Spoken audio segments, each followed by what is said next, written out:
15 मार्च 2021 को एक लड़की जो कि गुजरात के आनंद जिले की रहने वाली होती है, लगभग 13 साल की वो लड़की पुलिस को फोन करके कहती है कि सर हमारे घर में ना रात को भूत आते हैं। पुलिस ने जब इस बात को सुना तो पुलिस को पहले तो हंसी आई, लेकिन पुलिस ने उस बेटी को समझाने की कोशिश की कि बेटा तुम छोटे हो सकता है कि तुम्हें अंधेरे की वजह से डर लगता हो। अब लड़की ने जिद पकड़ ली कि हमारे घर में सचमुच भूत आते हैं, आपको उन्हें भूतों को भगाना चाहिए। जब लड़की जिद कर रही थी तो आखिरकार पुलिस को मौके पर आना पड़ा और पुलिस ने जब आकर अपनी पड़ताल की, जांच की तो पता चलता है कि वाकई उनके घर में भूत तो नहीं आते थे, लेकिन कुछ लोग आते थे। हर रात एक नया मर्द आता था, हर रात एक नया आदमी आता था। अब उस आदमी की कोई इस घर से जानकारी नहीं, कोई पहचान नहीं, लेकिन उस लड़की की जो माँ होती है उसकी माँ के साथ उन लोगों के अनैतिक रिश्ते थे, इसलिए उसकी माँ से देर रात मिलने के लिए आया करते थे।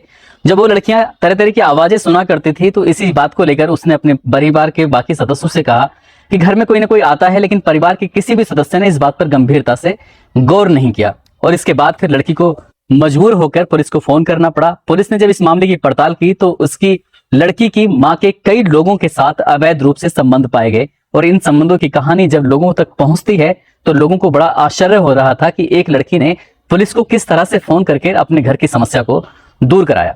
दोस्तों, आज की जो सच्ची घटना मैं आपको सुनाने जा रहा हूं, इस सच्ची घटना में ऐसा नहीं होता बल्कि एक कत्ल हो जाता है, वो भी भयानक रूप से। और जब ये सच लोगों के सामने आता है तो लोगों को यकीन नहीं हो रहा था कि ये शायद कलयुग ही है, जो कलयुग में ऐसी बातें सुनने को और देखने को मिल रही हैं। आदाब, नमस्कार, सत श्री अकाल, मैं उस्मान सैफी। आज की जो सच्ची घटना मैं आपको सुनाने जा रहा हूं, इस सच्ची घटना है गुजरात प्रदेश का एक जिला है भुज और उसी का ही एक इलाका है हमीर मोरा गांव। दरअसल ये हमीर मोरा गांव समुद्र के किनारे लगता है जो कच्छ की खाड़ी के पास है। अगस्त 2023 का ये वाकया है। एक मछुआरा समुद्र में मछली मार रहा था और मछली पकड़ते पकड़ते उसकी नजर एक चमकती हुई वस्तु पर पहुंच रही थी।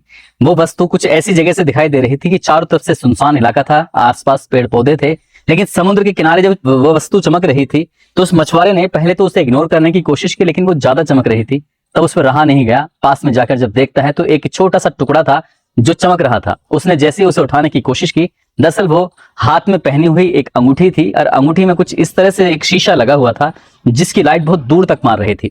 अब उस अंगूठी को जब उसने उठाने की कोशिश की तो वो उंगली में था और जब उसने देखा टटोल के तो वहां जमीन के अंदर एक लाश दबी हुई थी और उसकी चीखें निकल जाती हैं।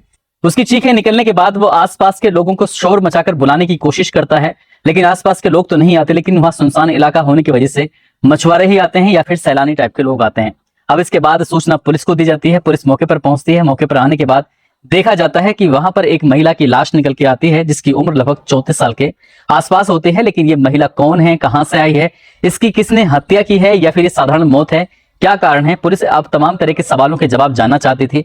आसपास के थानों को सूचना दी जाती है, आसपास के लोगों को भी बुलाया जाता है, गांव के प्रधान सहित जो जहां जहां तक ये खबर फैल सकती थी वहां वहां तक ये शनाख्त करने की कोशिश की जाती है ताकि इस महिला की पहचान हो सके कि ये महिला आखिरकार कौन है।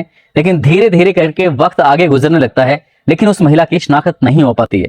इसलिए पुलिस परेशान होकर कुछ पर्चे छपवाती है और पर्चे छपवाने के बाद चाहे वो बस हो, गाड़ियां हो, चौक चौराहे हो, गांव हो, बस्ती हो, हर जगह उन पर्चों को छपवा कर लगवाया जाता है। इस महिला के बारे में पूछने की कोशिश की जाती है। पुलिस अपने मुखबिर तंत्र को भी सक्रिय करती है। आखिरकार मुखबिर तंत्र के माध्यम से एक सूचना मिलती है कि 13 जुलाई 2023 को हमीर मोरा गांव में एक समारोह था। इस समारोह में इस तरह की एक महिला देखी गई थी, इससे ज्यादा कोई जानकारी मिलती नहीं है। आखिरकार पुलिस ने 13 जुलाई 2023 के आगे पीछे दो चार दिन की जो कॉल डिटेल होती है कि इस सर्किल में, इस नेटवर्क में कितने नए मोबाइल आते हैं, उनके बारे में जब पता करने की कोशिश की जाती है तो एक माधा पार इलाके का एक व्यक्ति का नाम होता है जिसका नाम था योगेश। योगेश की कॉल डिटेल निकल के आती है, योगेश का नेटवर्क पाया जाता है, उसका एक और साथी होता है, उसकी भी डिटेल पाई जाती है। आखिरकार पुलिस ने उस व्यक्ति को संपर्क में लिया, उससे बातचीत करने की कोशिश की कि एक महिला की लाश मिली है, तुम इस लाश के बारे में क्या जानते हो। तो उस व्यक्ति ने ज्यादा कुछ बताने की कोशिश नहीं की, लेकिन पुलिस ने जब सख्ती से उससे अपने तरीके से पूछताछ करने की कोशिश की तो वो कुछ ही देर में बोल पड़ता है, कहता है कि हाँ मैं इस महिला को जानता हूं जिसका नाम लक्ष्मी है। लक्ष्मी की उम्र लगभग 34 साल है और वो माधापार इलाके में ही रहती है। अब पुलिस ने जब ये जानने की कोशिश की तो वाकई चौंकाने वाला खुलासा होता है। दरअसल इस महिला की शादी होती है एक साल 2009 में और उसके बाद जब उसका पति से मन भर जाता है तो वो अपने पति को तलाक दे देती है। हालांकि उसको एक बेटी पैदा हो जाती है। उसके बाद फिर वक्त बीत जाता है। साल 2014 में एक बार फिर से वो एक और व्यक्ति से शादी कर लेती है जिसका नाम जितेंद्र भट्ट होता है। और जितेंद्र भट्ट के साथ अपनी बेटी को लेकर एक अच्छी जिंदगी जी रही थी, सब कुछ ठीक ठाक चल रहा था। लेकिन जनवरी 2023 में उसकी एक ऐसे व्यक्ति पर नजर पड़ती है जो व्यक्ति पेंटिंग बहुत अच्छी बनाया करता था। जो पेंट किया करता था, लोग उसकी पेंटिंग को देखकर रुका करते थे। तो लक्ष्मी ऐसे ही एक व्यक्ति को निहार रही थी, देख रही थी कि तुम पेंटिंग बहुत अच्छी बनाते हो। 37 साल का वो व्यक्ति जिसका नाम योगेश होता है, योगेश के पास जाकर इसी तरह से दोनों की बातचीत का सिलसिला शुरू होता है और देखते ही देखते इन दोनों में प्यार हो जाता है। यानी कि लक्ष्मी को पहले एक शादी होती है, उसको तलाक देती है, दूसरी शादी करती है और दूसरी शादी के बाद एक तीसरे व्यक्ति से उसे प्यार हो जाता है, उससे नजदीकियां बढ़ जाती हैं। अब ये व्यक्ति योगेश जब इसका मन करता था तब वो उसके घर चला आया करता था और जितेंद्र को ये बात बिल्कुल भी पसंद नहीं आती थी। यानी कि दूसरे पति को ये बुरा लगता था, वो इस बात का विरोध क्या करता था। लेकिन लक्ष्मी ने कहा कि मेरी जिंदगी है, मैं अपनी शर्तों पे जीऊं, तुम मुझे रोकने वाले कौन होते हो। जितेंद्र को जब धमकाया जाता है, परेशान किया जाता है, तो जितेंद्र इस बात का कोई विरोध नहीं कर पाता। कई बार तो उसकी आंखों के सामने ही वो दोनों कमरे में बंद हो जाया करते थे और जब मन करता था तब उससे बाहर निकला करते थे। ऐसे ही एक दिन इस लड़की ने, जो इस लक्ष्मी की बेटी होती है 17 साल की, उसने इस योगेश को पेंटिंग बनाते हुए देख लिया और जो पेंटिंग बनाते हुए देखा तो उसकी उस पेंटिंग पर, उसके उस काम पर वो फिदा हो जाती है। उससे वो प्यार का इजहार कर बैठती है, कहती है कि मैं तुमसे प्यार करती हूँ। यानी कि 17 साल की वो लड़की 37 साल के एक व्यक्ति से प्यार कर बैठती है, उससे नजदीकियां बढ़ जाती हैं। अब दिन में वो व्यक्ति उस लड़की से मोहब्बत क्या करता था, प्यार क्या करता था, उसके साथ अवैध संबंध बनाया करता था और रात को जब उसे मौका मिलता था, शाम को जब उसे मौका मिलता था तो वो घर को आ जाया करता था। यानी कि उसकी बेटी और माँ दोनों के साथ उस व्यक्ति के अवैध संबंध हो जाते हैं और उस लड़की के सौतेले पिता को तो इस बात का मालूम था ही, लेकिन जब उस लड़की को मालूम हो जाता है तो लड़की को इस बात पर बहुत ज्यादा गुस्सा आता है। वो कहती है कि तुम्हें हम दोनों में से किसी एक को चुनना पड़ेगा और योगेश ने उस लड़की को चुना जिसकी उम्र 17 साल के आसपास होती है। तब ये फैसला करते हैं क्यों ना इसे रास्ते से हटाया जाए। और 13 जुलाई 2023 को जो ये गांव लगता है हमीर मोरा, जो कि माधापार से 55 किलोमीटर दूर होता है, वहां एक समारोह में वो आए थे। समारोह में शामिल होने के बाद उन्होंने, लड़की ने कहा जो 17 साल की होती है, कि माँ मेरी इच्छा है कि मैं समुद्र के किनारे घूमना चाहती हूँ और देखना चाहती हूँ, क्या तुम मेरे साथ चलोगी। जैसे ही बेटी ने अपनी माँ से अपील की तो माँ तैयार हो जाती है और माँ के साथ उसका जो प्रेमी होता है योगेश वो भी तैयार हो जाता है, उसका एक दोस्त होता है वो भी तैयार हो जाता है। अब ये सब लोग समुद्र किनारे टहल रहे थे।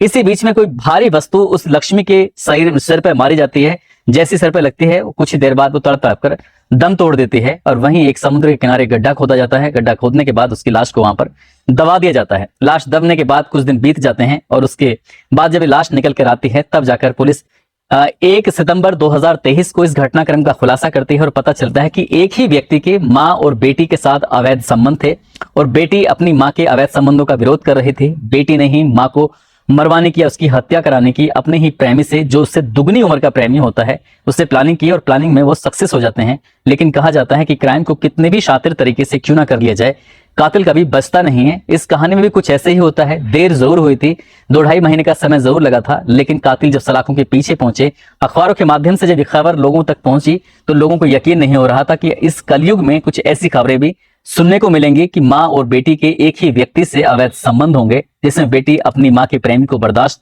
नहीं कर पाएगी और वो अपनी माँ को अपनी प्रेमी से ही उसे मरवा देगी। दोस्तों, इस पूरे घटनाक्रम को सुनाने का उद्देश्य किसी को परेशान करना नहीं है, किसी का दिल दुखाना नहीं है, बल्कि आपको जागरूक करना है, आपको सचेत करना है।